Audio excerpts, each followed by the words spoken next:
Merci de cette confiance renouvelée au programme de Renouveau TV. Bienvenue dans votre émission Les Grands Jurys.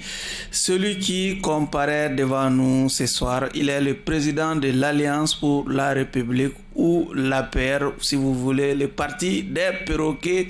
Vous l'aurez compris, nous recevons Monsieur Oumar Ibrahim Touré. Monsieur le Président, merci de cette comparution devant les grands jurys. C'est moi qui vous remercie. Avec moi pour vous interroger ce soir, Abdraman Keita du journal Les Témoins. Bonsoir Abdraman. Bonsoir.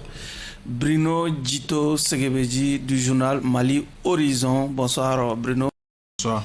Et je suis Oumar B. Sidibé pour ceux qui nous suivent sur la radio Renouveau FM ou la 98.1 FM. Encore une fois, bienvenue à toutes et à tous. Monsieur le Président, votre observation sur la composition du jury? Non, je n'ai aucun problème. C'est un jury que je connais. Je les connais tous et je crois que j'ai fait entièrement confiance à ce jury-là. Okay. Donc, je crois que nous allons certainement avoir de très bons débats, de très bons échanges, dans le calme et la sérénité. L'accusé fait confiance au jury, hein? Oh, il a une confiance réciproque. Ouais. Je pense que c'est dans le calme et de la sécurité que tous nos débats antérieurs se sont toujours déroulés avec lui. Hein? Absolument. Il aborde toujours les questions avec beaucoup de calme. Il n'y a pas de raison de lui retourner de la brusquerie. Donc vraiment, nous attendons vraiment avec cette actualité bouillante, en tant que vraiment un grand acteur de la scène publique et un témoin et non des moindres de tout ce que le pays a vécu depuis l'avènement de la démocratie, qui nous clarifie sur cette actualité, les tenants et aboutissants dans le temps. Ok. Bruno? Oui, confiance réciproque, réciproque, surtout que c'est le leader du parti du perroquet, et le perroquet étant réputé être un animal très communicateur, donc on s'attend à ce que des échanges soient francs, sincères et qu'il n'y ait pas de langue de bois. Monsieur le Président, comment se porte l'APR, surtout quand on sait que l'aide publique aux partis politiques n'est pas versée depuis plus de 2 ans? L'APR, comme nous l'avons déjà eu à dire ici à plusieurs reprises, se porte bien. En tout cas, continue son petit bonhomme de chemin, comme on le dit. Je crois que la vie d'un parti n'est pas forcément liée à l'aide publique. La vie d'un parti n'est pas forcément liée à l'aide publique. Ouais. On a décidé de créer les partis. Nous sommes mis ensemble en tant que militants. Je crois que c'est d'abord beaucoup plus des actes de militantisme qui fondent un parti politique et qui entretiennent un parti politique. Donc on est le financement public. Est-ce que vous êtes en train de nous dire que vous n'êtes pas solidaire des messages qui viennent souvent des responsables de partis politiques demandant l'aide, si vous voulez, la régularisation de cette situation? Est-ce que vous êtes solidaire de ces messages? Entièrement solidaire, parce que je crois que c'est tout à fait juste de demander cela. C'est la loi qui le dit. Je crois que à toutes les occasions, nous n'avons jamais cessé de le répéter. C'est quelque chose qui est dû aux partis politiques. Il faut que cette aide-là soit mise à la disposition des partis politiques et conformément aux critères qui avaient été établis. Je crois que c'est... Mais je dis que à cela ne tienne. Si ça ne tombe pas, nous allons continuer à revendiquer, mais ça ne doit pas empêcher nos partis de fonctionner. D'accord. Bruno. Oui, Monsieur le Président, justement, il y a un calme plat sur la scène politique. Il y a un calme quand même assez, on ne dirait pas inquiétant, mais un calme quand même assez remarquable. Certains l'expliquent par le fait que les partis politiques sont un peu émoussés financièrement. C'est ce qui fait que... Est-ce que vous êtes dans cette logique? Vous vous reconnaissez dans ces constats-là? C'est possible, ça peut être peut-être une des raisons. Certains ont même dit que les partis politiques sont inexistants. Je veux vraiment... Non, pas que les partis politiques sont inexistants, mais je crois que c'est une des raisons. C'est une des raisons, certainement. Mais je crois que c'est un peu la vie du pays, l'actualité et tout ce qui se passe dans le pays. Je crois que c'est l'environnement même aujourd'hui qui ne permet pas aux partis politiques de se mouvoir, de mener les activités comme cela se doit. Au-delà de tout ce que nous avons, je crois qu'il y a un certain nombre d'événements qui sont passés, notamment quand nous savons que nous sommes sortis bon, nous ne sommes pas encore sortis, mais je crois qu'il y a la Covid, il y a beaucoup de choses.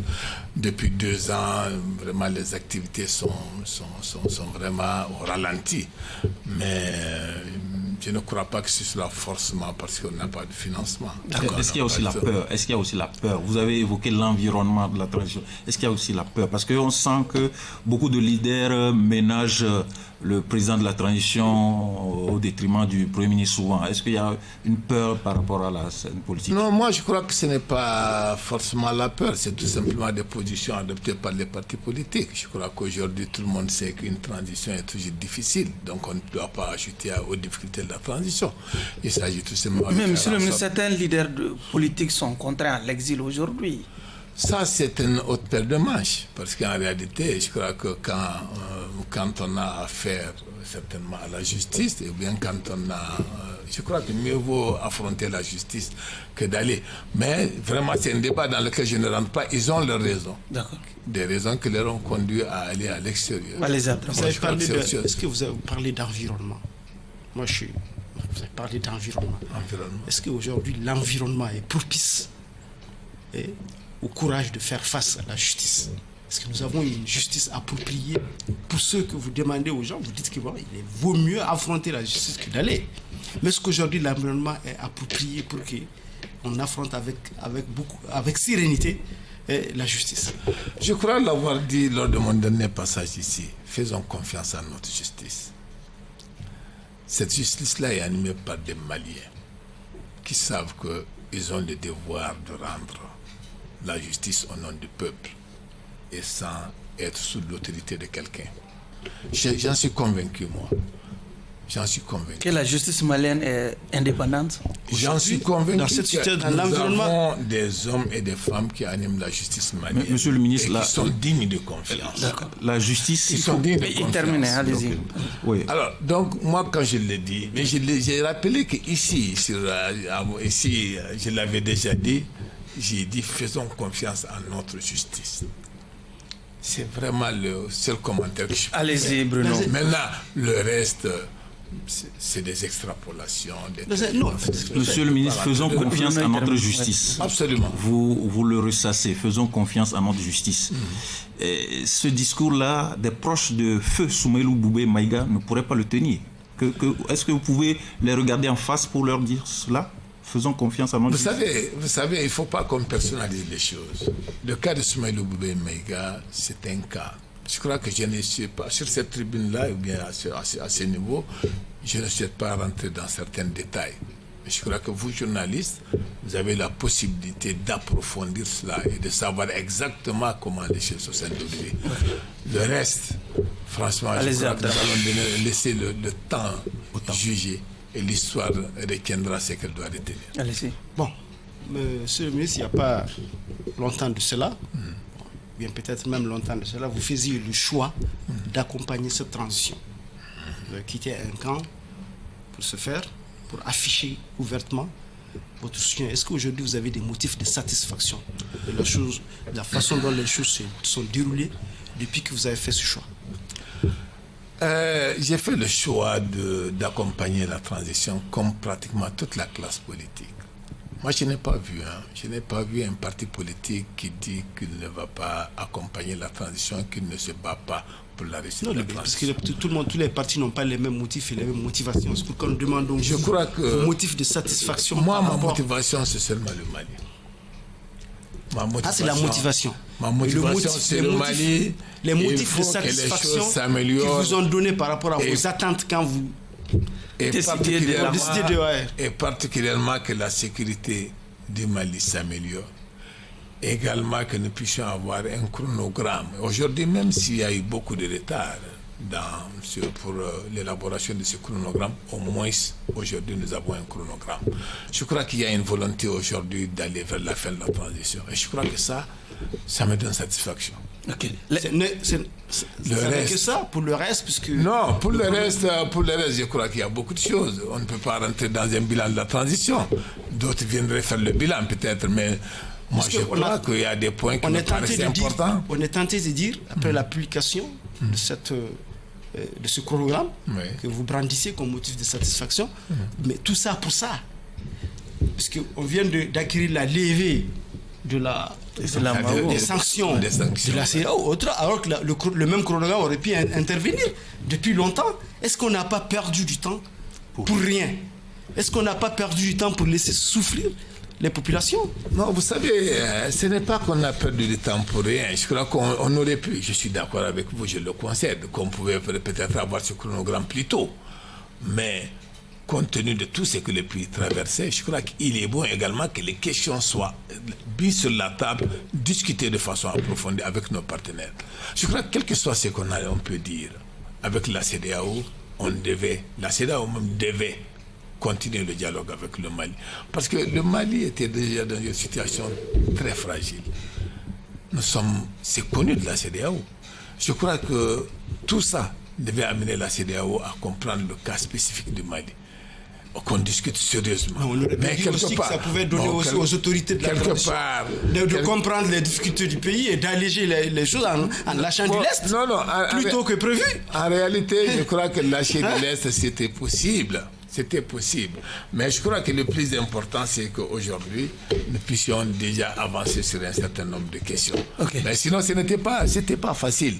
Parce que dès le départ, il y a eu ces incompréhensions, ces difficultés. Et vous savez, en diplomatie, c'est toujours difficile. Hein? C'est toujours difficile. Parce que quand les questions sont posées, chacun veut sortir par la bonne porte.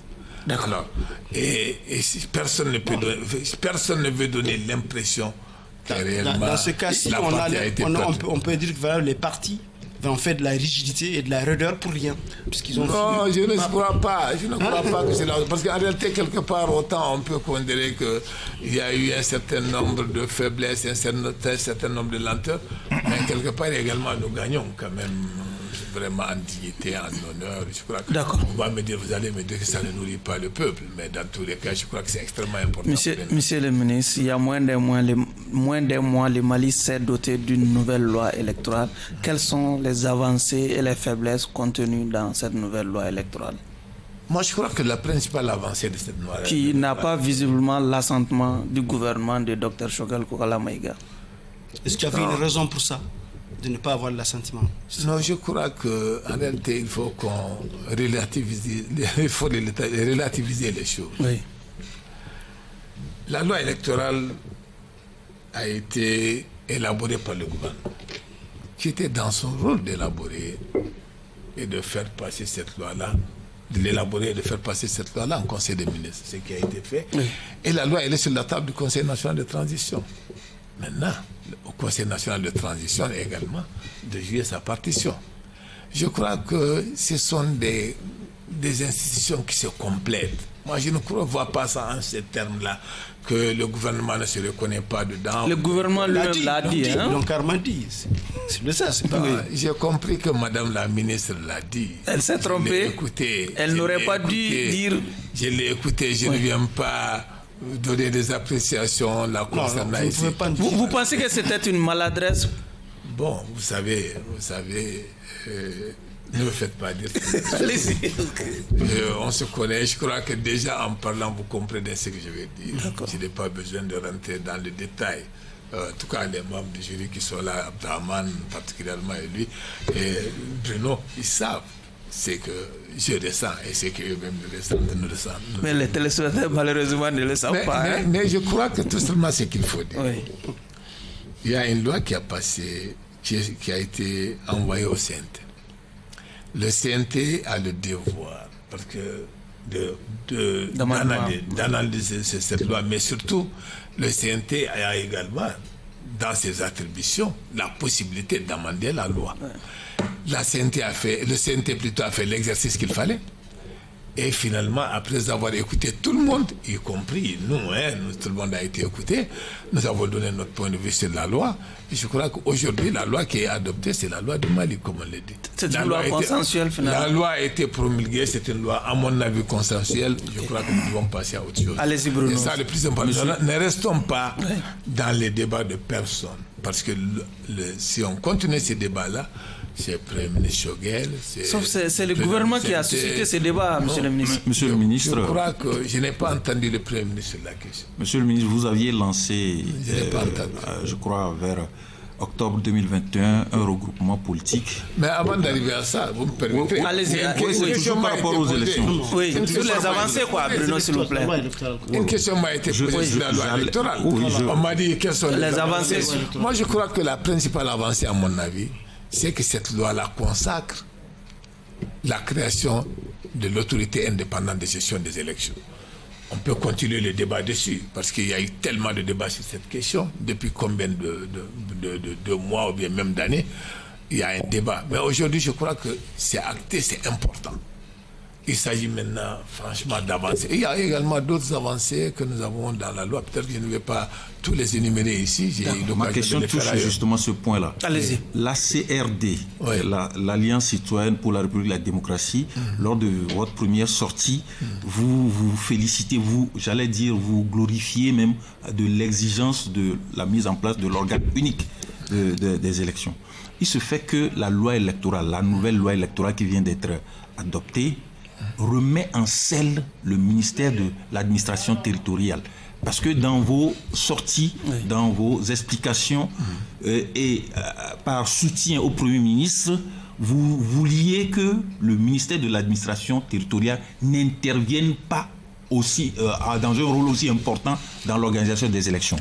La loi électorale remet en selle, redonne des prérogatives importantes à ce ministère-là. C'est par rapport à ça. L'organisation technique et matérielle. Oui, moi, je crois que... La décentralisation, les préfets, tout ça là. Franchement, il faut comprendre que c'est difficile. C'est-à-dire, le plus important pour nous, c'est que le ministère de l'administration territoriale n'organise pas les élections. Les élections, c'est l'EJ qui les organise. Le ministère de l'administration territoriale apporte un appui, un soutien à l'EJ par rapport à un certain nombre de questions qui relèvent de la compétence du ministère de l'administration, notamment les listes électorales, notamment par exemple tout ce qui se passe sur le territoire, les bureaux de vote, etc.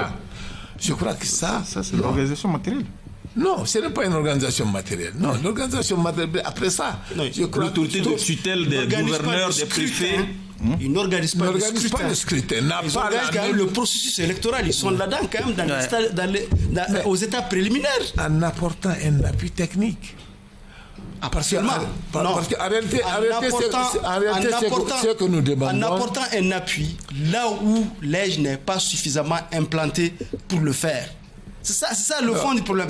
Comprenez, nous allons nous comprendre sur la question. moi, je vous dis... C'est une nouvelle structure. Au fait, monsieur le ministre, venons-en à ma question. La CRD, on ne l'a plus entendue après l'adoption de cette loi électorale. Depuis votre création, enfin la création de ce regroupement, qui constitue 5 partis politiques, disiez-vous, on ne vous a plus senti sur le terrain. Pourquoi, après la loi électorale où le M5 RFP a fait des sorties, on vous cherchait à la loupe. Donc, mais nous ne sommes pas liés au M5 RFP, nous. Oh, oui. Non, pas du tout. Oui, mais vous étiez dans le soutien au Premier ministre. Non, pas du tout. Par rapport à la fondation. Pas du tout. Nous ne soutenons la transition. Nous ne soutenons pas quelqu'un. Ça, il faut que ce soit clair. Hein. Et quand vous voyez notre première déclaration, c'est vraiment un soutien à la transition. Parce que nous pensons que on ne rentre pas dans des questions... Parce que pour nous, la transition, c'est la transition du Mali. Hein. Ce n'est pas soutenir le président de la transition, bien soutenir le président du CNT, bien soutenir le premier ministre. Ça, ce n'est pas notre combat. Ce n'est pas comme ça que nous gérons. Ceux qui nous connaissent savent que nous ne sommes jamais tombés dans des situations de ce genre. D'accord. Aujourd'hui, comment se porte votre regroupement? Depuis 30 ans, il y en a sur cette table-là qui me connaissent. Oui. Ils savent que nous ne sommes pas de ce genre-là. Non, on n'est pas dans les soutiens avec les tam-tams et les flûtes. Non, nous ne sommes pas dans ça. D'accord. On ne vous entend plus, la CRD. On nous entend. Ah, ok. Bon, Bruno ne nous entend pas. Allez-y, Abdraman, s'il vous plaît. Allez-y, Abdraman. Bon, dans la même loi électorale, il y a une disposition intrigante. Intriguée plus d'un. Les Maliens ne sont pas les seuls à être intrigués. Oui. Vous avez dû entendre au niveau de... Jusqu'au niveau de l'ONU, cette disposition a eu des échos. La même disposition a eu des échos, notamment au niveau de la CEDEAO, par rapport à la possibilité pour les militaires de se... Pour les autorités de transition. Hein? Non, il dit pour les militaires. La loi ne parle pas d'autorité. D'ailleurs, c'est une disposition qui se trouve dans toutes les lois antérieures. Mais cette fois-ci, les gens sont intrigués de la façon dont c'est fait, puisqu'on l'a ramené de 6 à 4 mois le temps qu'il fallait pour démissionner de l'armée. Ça a intrigué. Est-ce que vous êtes intrigué également aussi des gens qui sont préoccupés par la possibilité pour ceux qui ont géré, qui sont en train de gérer la transition aujourd'hui, d'être eux aussi protagonistes de la compétition électorale. Ou même candidat carrément. Vous savez, moi je crois que quand une question... Allez-y. Quand une question est réglée, on s'en tient à cela. Moi, je crois que la question de la candidature de ceux qui sont les premiers responsables de la transition, de leur candidature, leur cas est réglé par la charte. Et je m'en tiens à ça. Je crois que la charte dit clairement que le président de la transition, le président du Conseil national de transition, le premier ministre de la transition ne peut pas être, en tout cas, ne peut pas être des candidats aux élections qui vont être organisées, aux élections générales. Je crois qu'à ce niveau-là, moi je crois que la charte est au-dessus de la loi électorale. Mais aujourd'hui, on rentre dans un débat qui, à mon avis, n'a pas de sens. Le débat a un sens, puisque la charte a parlé, c'est vrai. C'est sur la charte que le chef de l'État lui-même a prêté serment. Mais, sauf que la charte avait fait l'objet d'une précédente relecture. Et que ça peut aussi faire l'objet d'une relecture aussi dans ce sens. Et quelle serait, votre attitude vis-à-vis de malice de ce genre? Attendons de voir. Attendons de voir. Non, on a dit, on attend. Non. Attendons de voir. La possibilité, l'hypothèse n'est pas hors du possible. C'est ce qu'on a déjà. Mais ce n'est pas hors du possible. Mais ce n'est pas hors, je comprends même que ce n'est pas hors du possible. Mais surtout que lors de la même relecture. Non, pourquoi? Parce que lors de la même relecture précédente, lors de la règle, il y avait aussi une autre disposition intrigante qui avait géré les questions de suppléance entre le président de la transition et le président du CNT. Mais absolument. Donc, de quoi intriguer les gens par rapport à une possibilité de laisser la place au président du CNT pour se porter candidat, pour dire le mot que vous verrez. Donc ça ne relève pas donc je pense qu'il faut anticiper.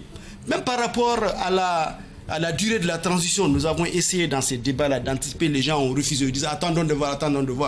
Plus tard, on a vu que la durée de la transition a été allongée, beaucoup de fois allongée. Voilà. Donc ça aussi, ça relève d'une question qu'on doit vraiment évoquer avant que ça nous prenne de court.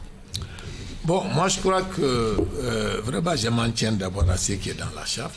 Je crois que la loi électorale ne va pas du tout amener, on n'amènera pas de modification. Et une relecture de la charte, dans ce sens, qu'est-ce que... Une relecture de la charte, c'est possible. Dans ce sens, c'est possible. Dans ce sens-là, je crois que je ne serai pas d'accord pour moi. De mon point de vue sur la question, je crois qu'on doit aller là. Ceux qui sont là aujourd'hui, vraiment, c'est de pouvoir gérer la transition. Ils se sont engagés pour cela, ils ont donné leur parole. Je crois que cette parole-là est sacrée. Il s'agit vraiment de leur faire confiance et de comprendre qu'en réalité, ils vont respecter cela.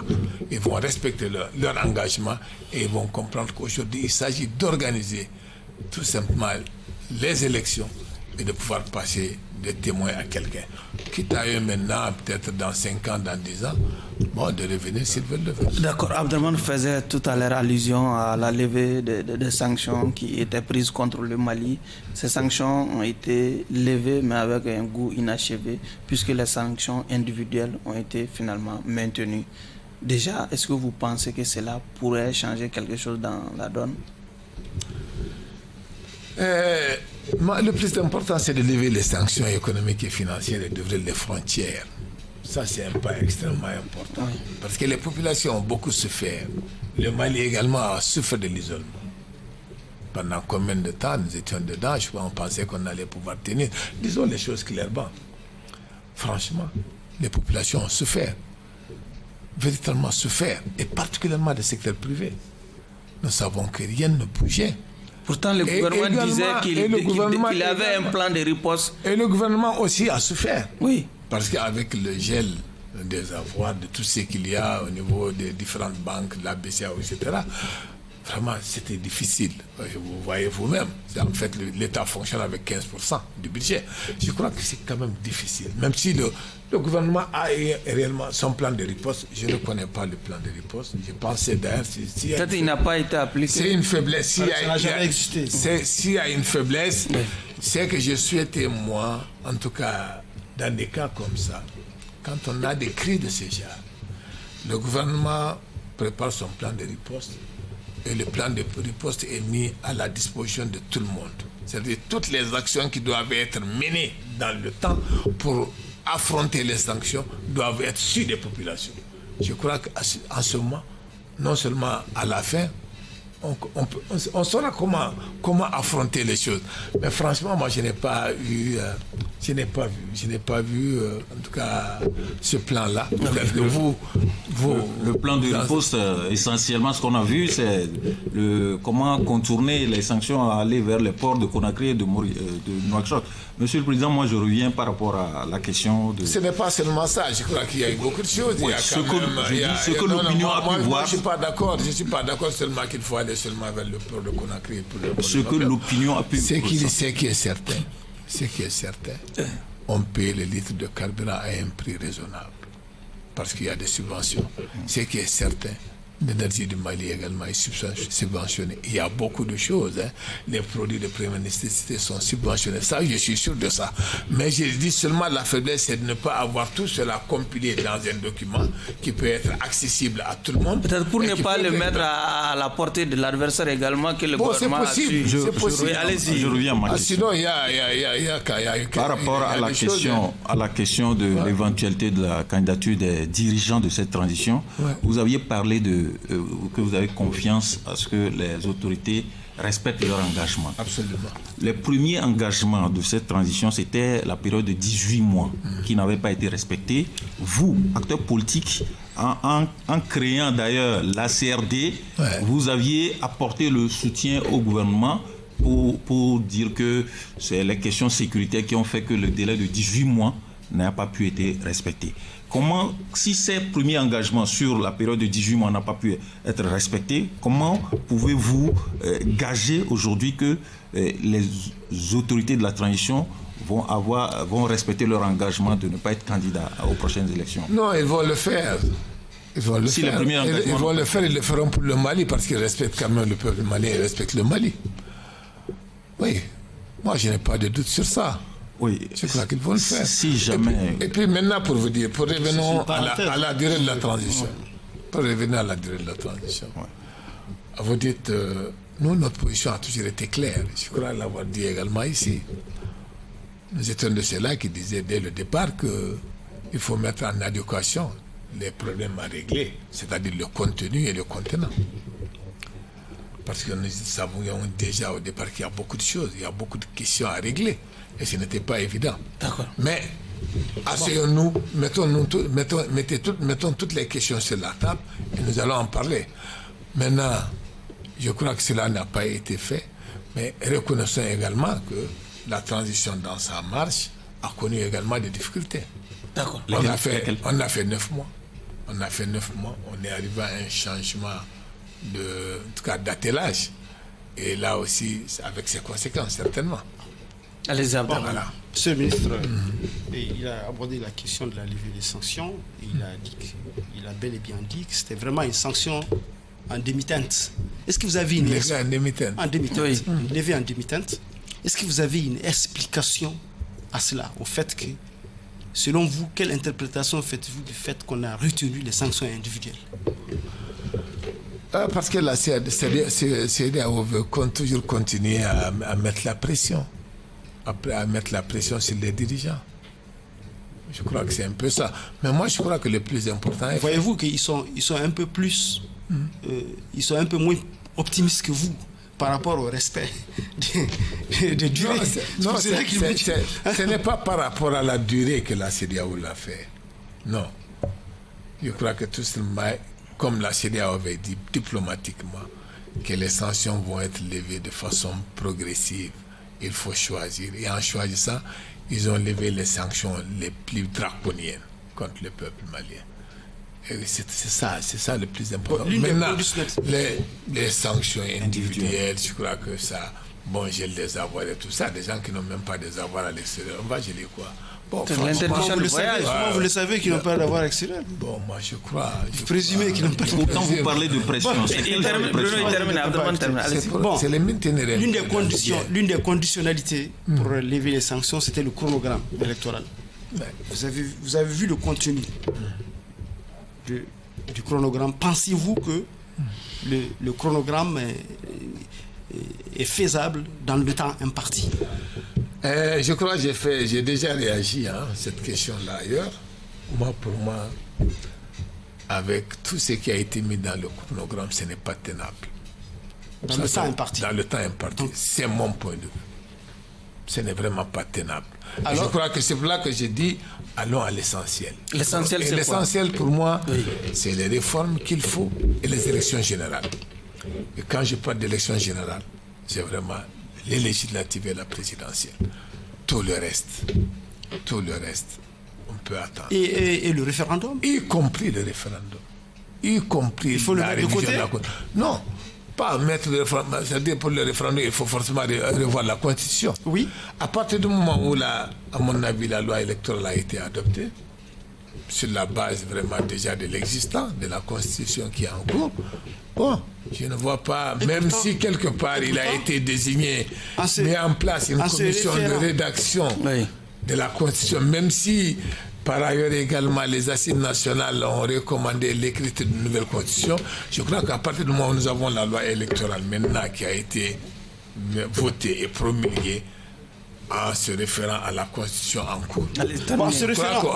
On n'a pas besoin ni de lecture ni de nouvelle Constitution. On peut aller sur cette base-là à l'essentiel qui est pour moi les élections générales. Mais il faut faire les réformes. En se référant aux priorités du Conseil de sécurité de l'ONU, qui est l'application de l'accord, est-ce que la révision constitutionnelle est évitable?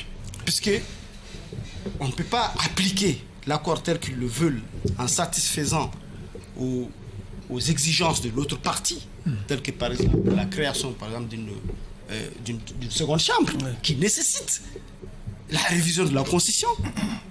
Est-ce que ces priorités ne rendent pas obligatoire vous savez, une révision constitutionnelle? Depuis longtemps, ces priorités-là rendent obligatoire la révision de la Constitution, mais on a eu quand même des blocages, ça n'a pas marché. Oui, vous savez, on a eu chaque fois qu'on a voulu réviser la Constitution dans ce pays-là, il y en a qui se sont levés pour dire non. Et je crois que tout le monde l'a tenté. Alpha l'a tenté, ATT l'a tenté. Et que faire par rapport à l'application de l'accord, sa mise en œuvre? Alors maintenant... Avec la Constitution actuelle. Parce que moi, vraiment, sur cette question-là, ma position était claire et c'est cette position-là que j'avais exprimée au CNT. J'ai dit, mais je crois... c'est l'un ou l'autre, il y a un choix à faire.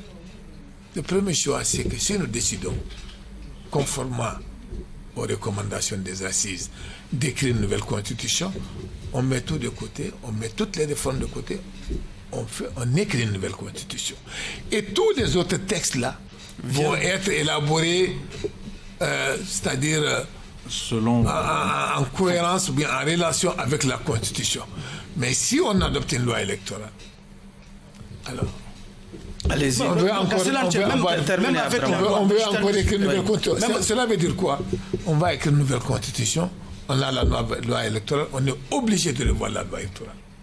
Forcément. Bon, donc on va être...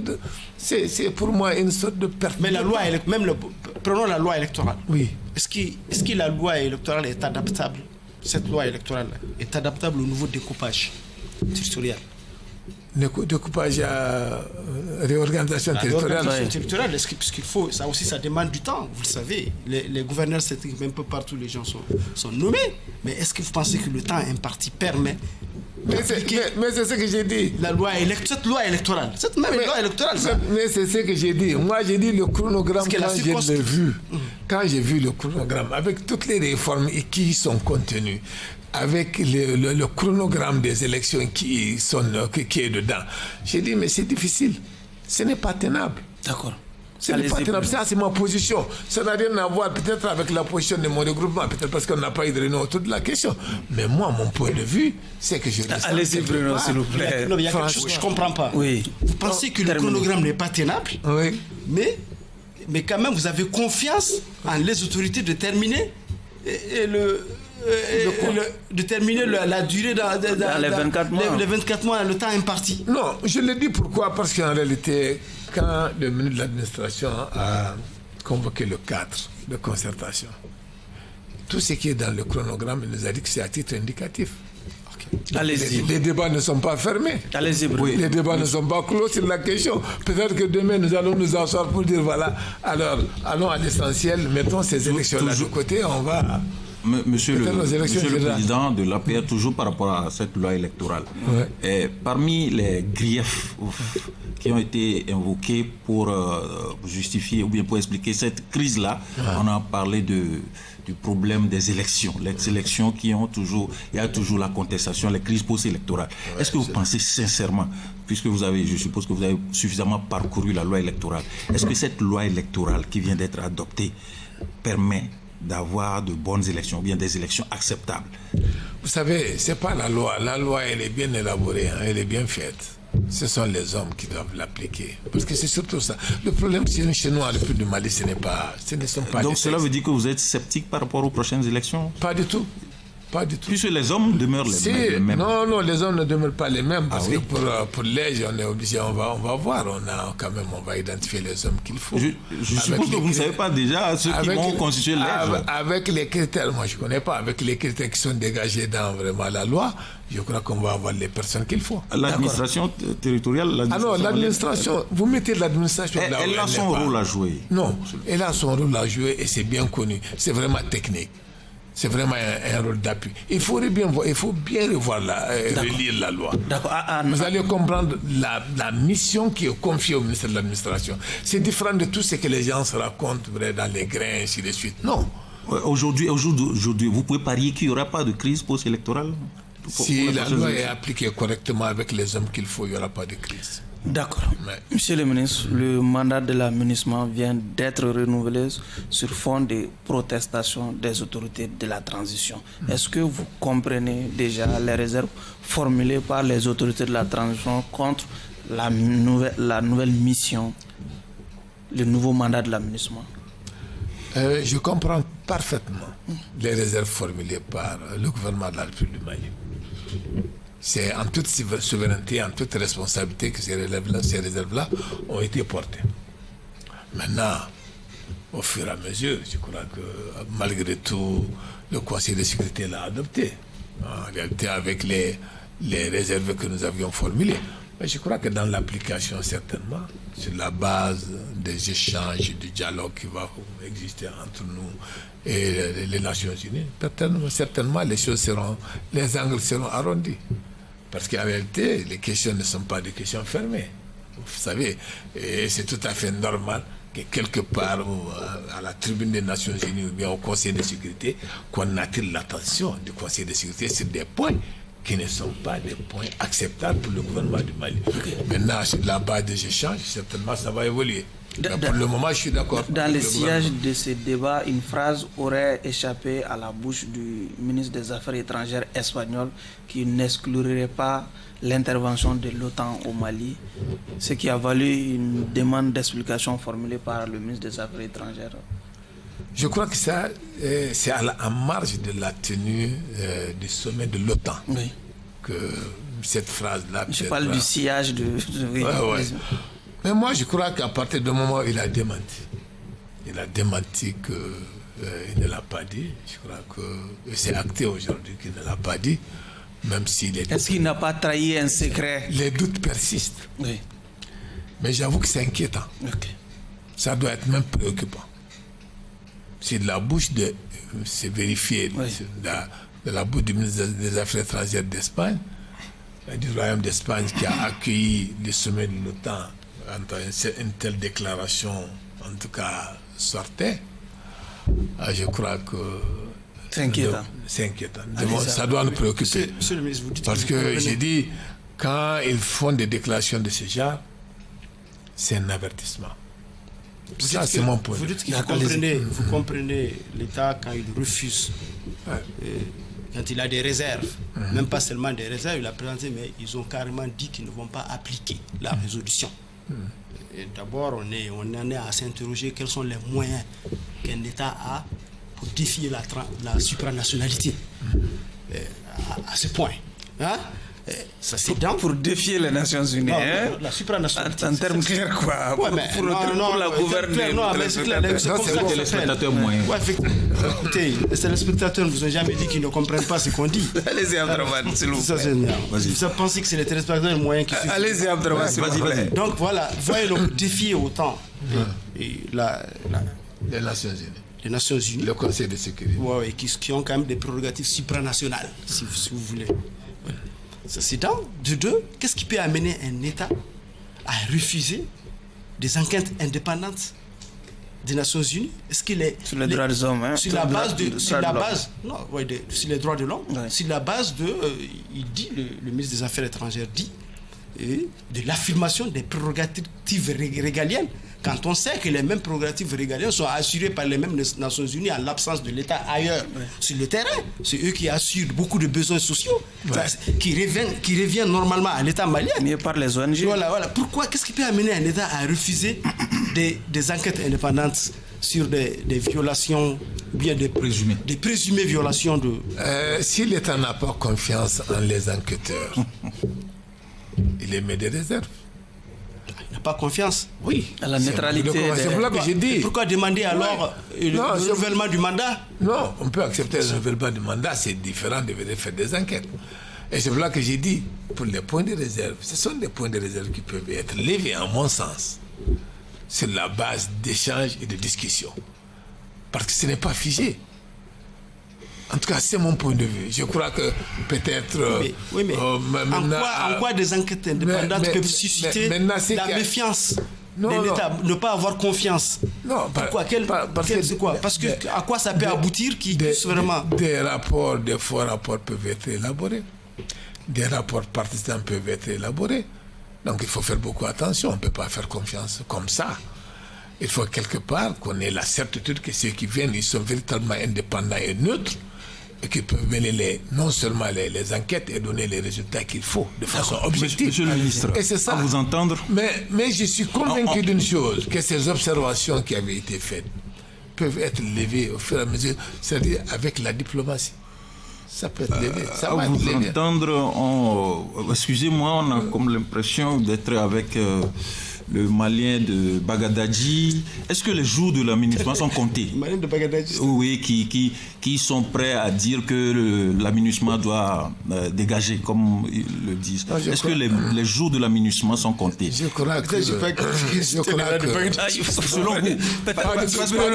vous, vous évoquez la question de confiance. Bruno, s'il vous plaît, par rapport aux Maliens de Bagadadji, j'aurais préféré que vous retiriez un peu...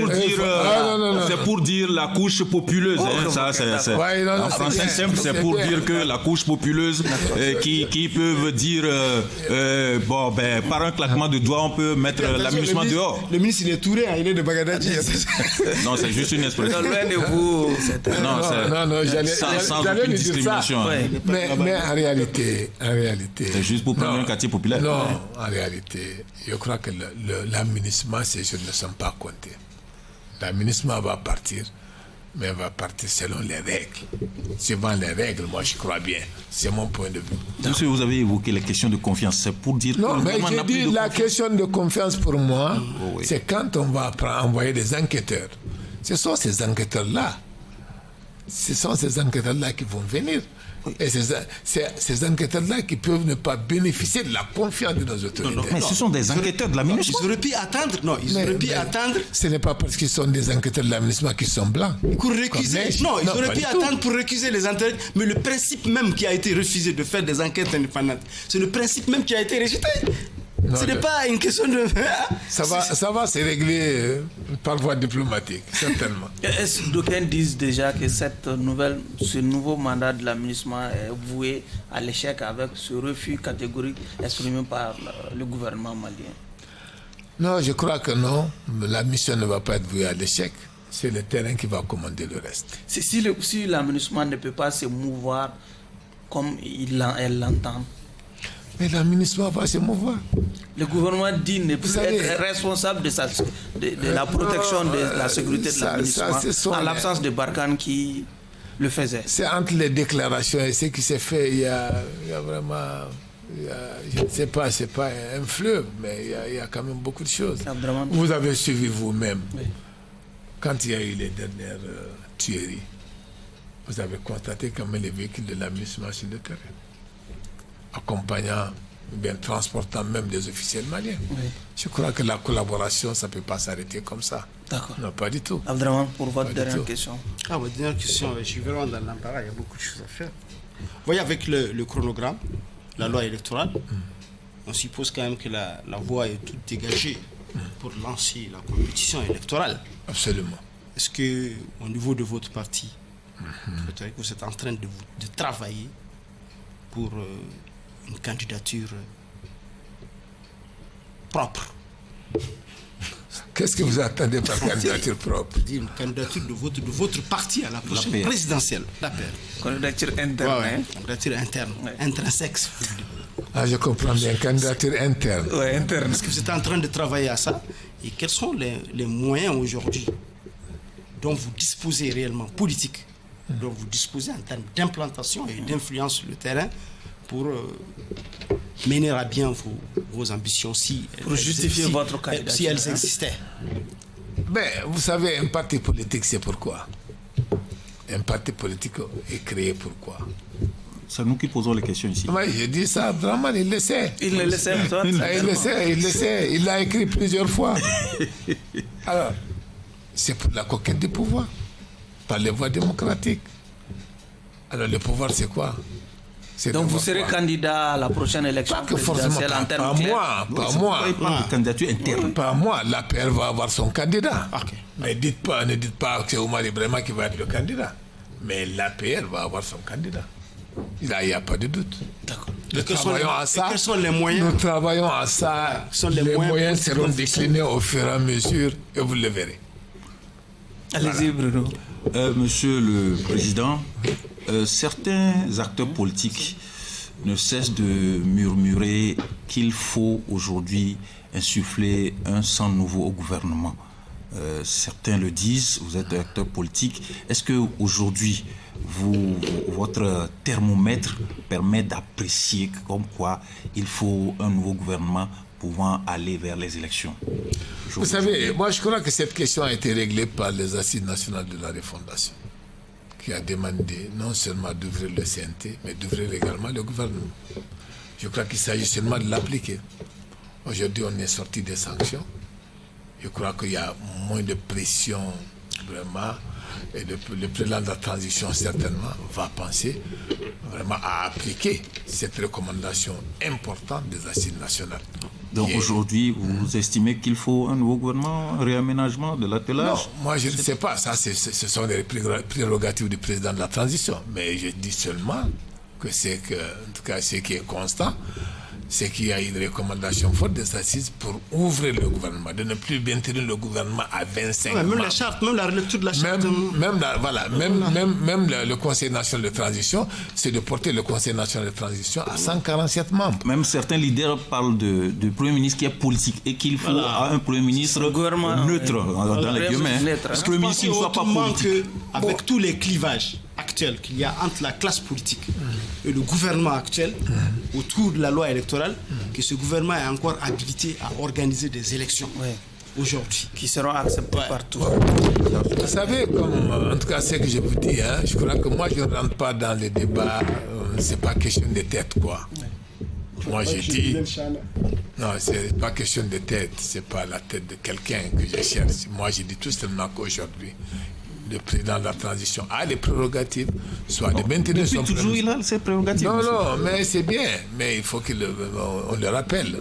C'est toujours, il y a beaucoup de choses qu'on a rappelées ici qui étaient déjà connues, mais je crois que c'est ça. Moi, le plus important, c'est qu'on doit aller le jour d'aujourd'hui à l'ouverture. C'est-à-dire le gouvernement ne va plus être un gouvernement de 25 membres. Maintenant, quitte à maintenir le Premier ministre, il appréciera. Parce que dans tous les cas, moi, je considère que le bilan est un bilan collectif. Le bilan du gouvernement, c'est un bilan partagé par l'ensemble du gouvernement et des acteurs de la transition. C'est un bilan du Premier ministre sous l'autorité du président. Vous le notez à combien ce bilan? La note sous l'autorité du président de la transition. Vous pouvez noter ce bilan? Je ne vais pas donner de notes. Nous ne sommes pas en classe. Mais monsieur, vous ne dites pas parler d'une note. Si la confiance, le degré de confiance qu'il y a aujourd'hui entre le gouvernement actuel et la classe politique lui permet d'organiser des élections dont les résultats seront acceptés par... Je crois que c'est vrai, depuis un certain temps, on a eu beaucoup de difficultés. Parce que c'est pour cela que, comme vous l'avez même dit au départ, la classe politique, on ne sent pas la classe politique. Pratiquement, il n'y a pas d'activité politique, il n'y a rien. Bon, il y a beaucoup de raisons, mais franchement, je crois quelque part, le cadre de concertation a manqué aux partis politiques. D'accord. Et ce cadre de concertation qui a été convoqué le jour par le ministre de l'administration a créé beaucoup d'engouement. Les partis politiques se sont retrouvés en nombre, tous les partis politiques qui étaient là. Je crois que c'est extrêmement important parce que quelque part, ça donne, en tout cas, ça prouve que les Maliens veulent se parler, les Maliens peuvent se parler, les Maliens veulent être ensemble, particulièrement la classe politique. Je crois que ça, c'est extrêmement important. C'est ce qui nous a manqué. Et je crois que le ministre, à partir du moment où il a pu réunir ce cadre-là, il y a tout juste une dizaine de jours, et il a promis que chaque mois, le cadre va, en tout cas, se réunir. Je crois que derrière nous, les incompréhensions, les attelages, tout ça, là, tout est parti. Monsieur le ministre, c'est sur cet optimisme que le jury va se retirer pour procéder à présent à la délibération. Nous sommes dans les secrets de la délibération, Bruno. Nous sommes dans les secrets des délibérations. Bon, j'ai vu un président de l'APR qui a gardé son calme, qui a manqué, selon moi, de courage sur certains points. La question de la candidature des dirigeants n'a pas bien tranché. Et sur les questions du Conseil de sécurité, le mandat de la MINUSMA aussi, je ne l'ai pas senti un peu poignant. Mais il a gardé sa ligne habituelle avec le calme, avec argument, tout en ménageant ce que les uns et les autres appellent les intérêts supérieurs du pays. Donc sur cette base-là, je crois que on doit l'acquitter. Je plaide pour qu'il soit acquitté. Autrement. Bon, moi, effectivement, il a été très calme.